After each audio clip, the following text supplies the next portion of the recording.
പിതാവും പുത്രനും പരിശുദ്ധ റൂഹായുമാകുന്ന സത്യേക ദൈവത്തിന്റെ വലിയ തിരുനാമത്തിൽ തനിക്ക് സ്തുതി.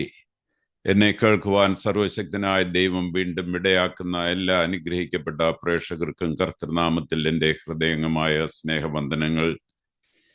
ദൈവഹിതമെങ്കിൽ ഇന്ന് നിങ്ങളോടൊപ്പം പങ്കുവയ്ക്കുവാൻ ആഗ്രഹിക്കുന്നത് സ്വാതന്ത്ര്യവും സ്വതന്ത്രേച്ഛയും കാരുണ്യവാനും മഹത്വപൂർണനുമായ ദൈവത്തിൽ നിന്നുള്ള ഒരു സമ്മാനം എന്ന വിഷയത്തെ പറ്റിയാണ്. പ്രിയരെ, നമ്മൾ ആരാധിക്കുന്നത് മഹത്വപൂർണനായ ഒരു ദൈവത്തെയാണ്. ശക്തിയിൽ അനന്തനും എന്നാൽ കരുണയിൽ ആർദ്രനുമായ ദൈവം, വിശുദ്ധിയുള്ള ദൈവം, എങ്കിലും കനിവ് നിറഞ്ഞവൻ, സൃഷ്ടികൾക്ക് സ്വാതന്ത്ര്യം നൽകുന്ന പരമാധികാരിയായ രാജാവ്. ആദിയിൽ ദൈവം മനുഷ്യനെ സൃഷ്ടിച്ചത് വെറും യന്ത്രങ്ങളായല്ല, മറിച്ച് തിരഞ്ഞെടുപ്പുകൾ നടത്തുവാൻ കഴിയുന്ന ധാർമ്മിക ജീവികളായാണ്. ആവർത്തന പുസ്തകം 30:19 ദൈവം പറയുന്നു, ഞാൻ ജീവനെയും മരണത്തെയും അനുഗ്രഹത്തെയും ശാപത്തെയും നിന്റെ മുമ്പിൽ വെച്ചിരിക്കുന്നു. അതുകൊണ്ട് നീ ജീവിക്കേണ്ടതിന് ജീവനെ തിരഞ്ഞെടുക്കുക. സ്വാതന്ത്ര്യം എന്നത് യാദൃച്ഛികമല്ല, സ്വതന്ത്രേച്ഛ ദൈവത്തോടുള്ള മത്സരവുമല്ല. അത് സ്നേഹനിധിയായ ഒരു സൃഷ്ടാവ് നൽകിയ വിശുദ്ധമായ ഒരു നിക്ഷേപമാണ്. സ്വതന്ത്രേച്ഛ, തിരഞ്ഞെടുപ്പിന്റെ മഹത്വം. ദൈവത്തിന് നമ്മെ അനുസരണത്തിന് നിർബന്ധിക്കാമായിരുന്നു, പരീക്ഷണങ്ങളെ ഒഴിവാക്കാമായിരുന്നു, പരാജയങ്ങളെ തടയാമായിരുന്നു. എന്നാൽ സ്നേഹത്തെ ആർക്കും നിർബന്ധിക്കാൻ കഴിയില്ല. യോശുവ 24:15 പ്രഖ്യാപിക്കുന്നു, ഏതിനെ സേവിക്കും എന്ന് ഇന്ന് തിരഞ്ഞെടുത്തുകൊള്ളുവീൻ. നിർബന്ധിക്കപ്പെട്ടതുകൊണ്ടല്ല, മറിച്ച് നാം ദൈവത്തെ സ്നേഹിക്കുന്നത് കൊണ്ട് അവിടുത്തെ തിരഞ്ഞെടുക്കാനുള്ള മഹത്വമാണ് സ്വതന്ത്രേച്ഛ. എങ്കിലും തിരുവെഴുത്ത് സത്യസന്ധമാണ്. സ്വാതന്ത്ര്യത്തോടൊപ്പം ഉത്തരവാദിത്വവും വരുന്നു. ഗലാത്യർ 5:13 മുന്നറിയിപ്പ് നൽകുന്നു, സഹോദരന്മാരെ, നിങ്ങൾ സ്വാതന്ത്ര്യത്തിനായി വിളിക്കപ്പെട്ടിരിക്കുന്നു. ഈ സ്വാതന്ത്ര്യം ജഡത്തിന് ഒരു അവസരമാക്കരുത്. സ്വാതന്ത്ര്യത്തിന് പടുത്തുയർത്താനോ നശിപ്പിക്കാനോ കഴിയും. അത് വിശുദ്ധിയിലേക്കോ അടിമത്തത്തിലേക്കോ നയിക്കാം. ദുരുപയോഗം ചെയ്യപ്പെട്ട സ്വാതന്ത്ര്യത്തിന്റെ ദുരന്തം. പാപം എന്നത് വെറുമൊരു നിയമലംഘനമല്ല, അത് വഴിതെറ്റിയ സ്വാതന്ത്ര്യമാണ്. മനുഷ്യൻ ദൈവത്തിന് മുകളിൽ സ്വയത്തെ തിരഞ്ഞെടുത്തപ്പോൾ സ്വാതന്ത്ര്യം വികലമായി. സൃഷ്ടിയുടെ മേൽ ഭരിക്കുന്നതിന് പകരം നാം പാപത്തിന്റെ അടിമകളായി. യോഹന്നാൻ 8:34 യേശു പറഞ്ഞു, പാപം ചെയ്യുന്നവൻ എല്ലാം പാപത്തിന്റെ ദാസനാകുന്നു. ഇവിടെ ഒരു വിരോധാഭാസമുണ്ട്. സ്വതന്ത്രേച്ഛ ഒരു ദുരുപയോഗം ചെയ്യുമ്പോൾ നമുക്ക് സ്വാതന്ത്ര്യം നഷ്ടപ്പെടുന്നു. ലഹരി, അഹങ്കാരം, വിദ്വേഷം, അക്രമം, അധാർമികത ഇവയെല്ലാം തിരഞ്ഞെടുപ്പുകൾ ആയാണ് ആരംഭിക്കുന്നത്. എന്നാൽ ആവർത്തിച്ചുള്ള തിരഞ്ഞെടുപ്പുകൾ ചങ്ങലകളായി മാറുന്നു. നിയന്ത്രണങ്ങളില്ലാത്ത സ്വാതന്ത്ര്യത്തെ ആധുനിക ലോകം ആഘോഷിക്കുന്നു. എന്നാൽ വർദ്ധിച്ചു വരുന്ന ഉത്കണ്ഠ, തകർന്ന കുടുംബങ്ങൾ, അഴിമതി, യുദ്ധം എന്നിവയാണ് നാം കാണുന്നത്. എന്തുകൊണ്ട്? വിശുദ്ധിയില്ലാത്ത സ്വാതന്ത്ര്യം അരാജകത്വമായി മാറുന്നു. യഥാർത്ഥ സ്വാതന്ത്ര്യം പുത്രനിൽ കണ്ടെത്തുന്നത്. ദൈവത്തിന്റെ മഹത്വം സ്വാതന്ത്ര്യം നൽകുന്നതിൽ മാത്രമല്ല, അത് വീണ്ടെടുക്കുന്നതിലുമുണ്ട്. യോഹന്നാൻ 8:36 പുത്രൻ നിങ്ങൾക്ക് സ്വാതന്ത്ര്യം വരുത്തിയാൽ നിങ്ങൾ സാക്ഷാൽ സ്വതന്ത്രരാകും. ക്രിസ്തുവിലൂടെ പാപത്തിന്റെ ശിക്ഷയിൽ നിന്ന് നാം മോചിതരാകുന്നു. ശിക്ഷാവിധിയിൽ നിന്ന് നാം മോചിതരാകുന്നു. റോമർ 8:1 സ്വയംഭരണത്തിന്റെ സ്വേച്ഛാധിപത്യത്തിൽ നിന്ന് നാം മോചിതരാകുന്നു. പരിശുദ്ധാത്മാവിനാൽ നാം ശക്തീകരിക്കപ്പെടുന്നു. കൊരിന്ത്യർ 3:17 പറയുന്നു, കർത്താവിന്റെ ആത്മാവുള്ളിടത്ത് സ്വാതന്ത്ര്യമുണ്ട്. ബൈബിൾ പറയുന്ന സ്വാതന്ത്ര്യം എന്തും ചെയ്യാനുള്ള കഴിവല്ല, മറിച്ച് ശരിയായത് ചെയ്യാനുള്ള ശക്തിയാണ്. നമ്മെ നശിപ്പിക്കുന്നവയിൽ നിന്നുള്ള മോചനവും ദൈവത്തിന്റെ ഉദ്ദേശം നിറവേറ്റാനുള്ള സ്വാതന്ത്ര്യവുമാണത്. വിശുദ്ധിയിലേക്ക് നയിക്കപ്പെടുന്ന സ്വതന്ത്രേച്ഛ. നാം ദൈവത്തിലേക്ക് വരുമ്പോൾ അവിടുന്ന് നമ്മുടെ സ്വതന്ത്രേച്ഛ ഇല്ലാതാക്കുന്നില്ല, മറിച്ച് അതിനെ രൂപാന്തരപ്പെടുത്തുന്നു. ഫിലിപ്പിയർ 2:13 പറയുന്നു, ഇച്ഛിക്കാനും പ്രവർത്തിക്കാനും നിങ്ങളിൽ വ്യാപരിക്കുന്നത് ദൈവമല്ലോ.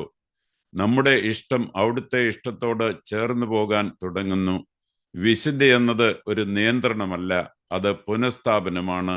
വിശുദ്ധി സംരക്ഷിക്കുന്നു, കുടുംബങ്ങളെ സംരക്ഷിക്കുന്നു, സമൂഹങ്ങളെ സംരക്ഷിക്കുന്നു, നമ്മുടെ നിത്യമായ വിധിയെ സംരക്ഷിക്കുന്നു. എബ്രായർ 12:14 നമ്മെ ഓർമ്മിപ്പിക്കുന്നു, വിശുദ്ധി കൂടാതെ ആരും കർത്താവിനെ കാണുകയില്ല. ദൈവത്തിന്റെ കരുണ പാപത്തിനെതിരെ നമുക്ക് മുന്നറിയിപ്പ് നൽകുന്നത് നമ്മുടെ സന്തോഷത്തെ പരിമിതപ്പെടുത്താനല്ല, മറിച്ച് നമ്മുടെ നിത്യതയെ കാത്തു സൂക്ഷിക്കാനാണ്. നിത്യതയെക്കുറിച്ചുള്ള കാഴ്ചപ്പാട് നമ്മുടെ തിരഞ്ഞെടുപ്പുകൾ ഈ ജീവിതത്തിന് അപ്പുറം പ്രതിധ്വനിക്കുന്നു.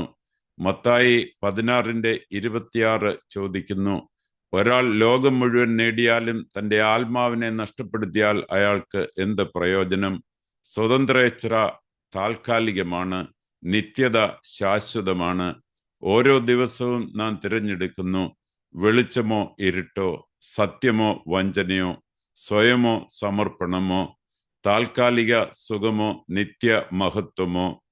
കനിവുള്ള ദൈവം നമ്മെ ഭീഷണിപ്പെടുത്തുന്നില്ല, അവിടുന്ന് നമ്മെ ക്ഷണിക്കുകയാണ്. അവിടുന്ന് വിളിക്കുന്നു, ജീവനെ തിരഞ്ഞെടുക്കുക, എൻ്റെ അടുക്കിലേക്ക് മടങ്ങി വരിക, വിശുദ്ധിയിൽ നടക്കുക. അവിടുത്തെ കരുണ നമ്മുടെ പരാജയങ്ങളെക്കാൾ വലുതാണ്. അവിടുത്തെ കൃപ നമ്മുടെ ഭൂതകാലത്തേക്കാൾ ശക്തമാണ്. എങ്കിലും അവിടുന്ന് നമ്മുടെ മേൽ നിർബന്ധം ചെലുത്തുകയില്ല. ഇന്ന് നമ്മുടെ തലമുറയ്ക്കായുള്ള ഒരു സ്നേഹപരമായ ഉണർവിൻ്റെ സന്ദേശം. നമ്മുടെ ലോകം സ്വാതന്ത്ര്യത്തെ ദുരുപയോഗം ചെയ്യുന്നത് തുടർന്നാൽ നാശം സംഭവിക്കും. എന്നാൽ ഹൃദയങ്ങൾ വിശുദ്ധമായ സ്വാതന്ത്ര്യത്തിലേക്ക് ഉണർന്നാൽ നേതാക്കൾ സത്യസന്ധത തിരഞ്ഞെടുക്കും, യുവാക്കൾ വിശുദ്ധി തിരഞ്ഞെടുക്കും, കുടുംബങ്ങൾ ക്ഷമ തിരഞ്ഞെടുക്കും, രാഷ്ട്രങ്ങൾ നീതി തിരഞ്ഞെടുക്കും.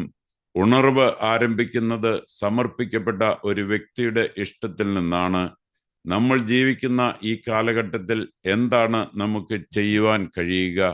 ദൈനംദിന സമർപ്പണം. ഓരോ ദിവസവും ദൈവഹിതം ബോധപൂർവം തിരഞ്ഞെടുത്ത് തുടങ്ങുക.